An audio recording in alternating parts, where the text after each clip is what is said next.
que es fundamental para este país. Pues ahí está el texto, Queremos hablar, las voces de la influenza, es de Rogelio Cárdenas Estandía. Es tu tercer libro, ¿verdad?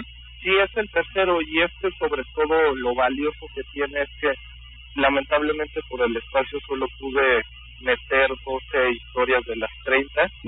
Yo me reuní con Álvarez y Casa cuando aún era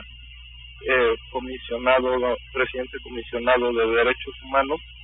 Realizó un dictamen y lamentablemente las 30 historias tuvieron abuso de derechos humanos, ya sea por omisión o por acción por parte del gobierno. Lamentablemente también busqué a Soberane, el de la Comisión Nacional, pero él dijo que no estaba enterado del tema y que en su comisión no había casos de influenza, cuando el propio Álvarez y Casa le había remitido los casos. Pero lo interesante de aquí que yo creo que es lo que debe de cambiar, y es el propósito de este libro, que en México vivimos una crisis de valores.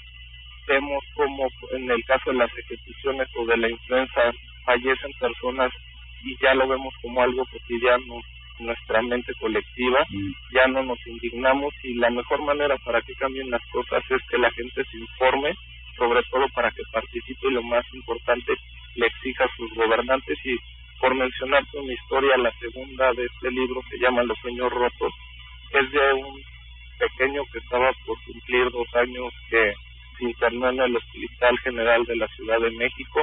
A lo largo de un mes los padres vivieron las peores atrocidades, no les decían la verdad. Fue hasta cuando se murió el pequeño que les avisaron que tuvo influenza.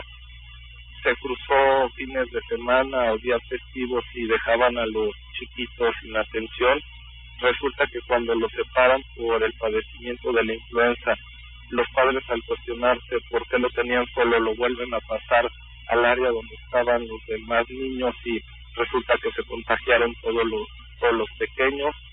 Vemos como una imagen que los padres hoy en día lamentan fue la forma como les avisan que el pequeño falleció, porque le dicen su hijo ya murió, pase a verlo. Los padres descansados pasan a verlo, no reconocen al hijo por todos los moretones y todas las cosas que le habían hecho los doctores. Se acercan, lo abrazan, y sin escrúpulos el doctor de guardia les dice que por favor ya dejen al niño, que se lo tienen que llevar. Y como esto, lamentablemente en este libro hay 3 personas que fallecen, 2 niños y un señor que tenía apenas una chiquita, que estas historias se repiten en los millones de mexicanos. Y aquí lo relevante no es el número de cifras, que actualmente están 600 fallecimientos y cerca de 60,000, porque realmente ya las muestras que se están haciendo son aleatorias, nunca vamos a saber qué es lo que está pasando, pero sí tenemos que hacer todos conciencia de que podría ser tú, Leonardo, o yo, o cualquiera, sobre todo cuando vivimos en un país de tanta desigualdad, con 50 millones de personas en pobreza, 20 en extrema, con lo cual los sistemas de salud son el primer síntoma de que una sociedad no está funcionando bien. Y aquí hay algo que sí hay que destacar, que es la enseñanza de este libro. Afortunadamente la influenza no fue una enfermedad tan mortal. Si se atiende a tiempo, podemos llegar a salvar las vidas. Pero sí nos deja una lección, y me gustaría dejar la pregunta abierta.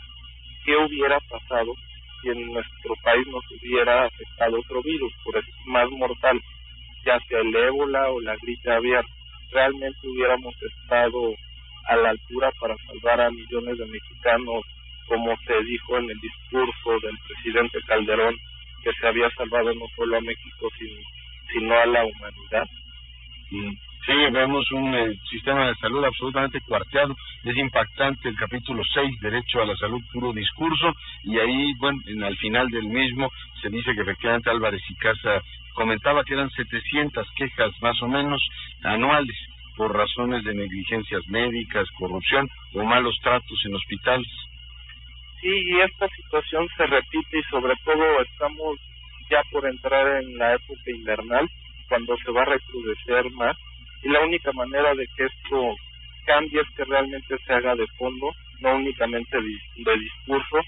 Vemos cómo el actuar ya sea de los gobiernos del PAN, del PRI o del PRD, es lo mismo, porque la base misma de nuestro sistema de salud necesita un cambio y sobre todo tiene que ser más equitativo y tiene que funcionar acorde a las necesidades de un país tan grande como el que tenemos, y sobre todo que los ciudadanos nos demos cuenta y salgamos de esa crisis social donde ya nada nos conmueve o nos mueve, y por eso la situación que vivimos, porque no únicamente tenemos una crisis social, tenemos una en salud, una económica, una política, una inseguridad. Entonces realmente ya son muchos factores donde necesitan que nosotros como mexicanos cambiemos nuestra mente.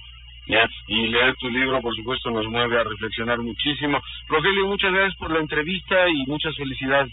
Al contrario, a ti, y espero que esto se replique y la gente se dé cuenta de lo que viven otros mexicanos, porque podríamos ser cualquiera de nosotros. Por supuesto. Rogelio, gracias, buenos días. Al contrario, muy buenos días. Queremos hablar las voces de la influenza, prólogo de José Saramago, el libro es de Rogelio Cárdenas Estandía. Vale la pena que usted le eche un vistazo. A partir de casos de personas nos muestra las cuarteaduras que tiene, hasta cuarteaduras morales, todo el sistema de salud de este país. Vale muchísimo la pena que le eche un vistazo al texto. Además, ya escuchó ustedes, con fines absolutamente altruistas, todas las ventas de libros serán donadas al área de investigación de la UNAM.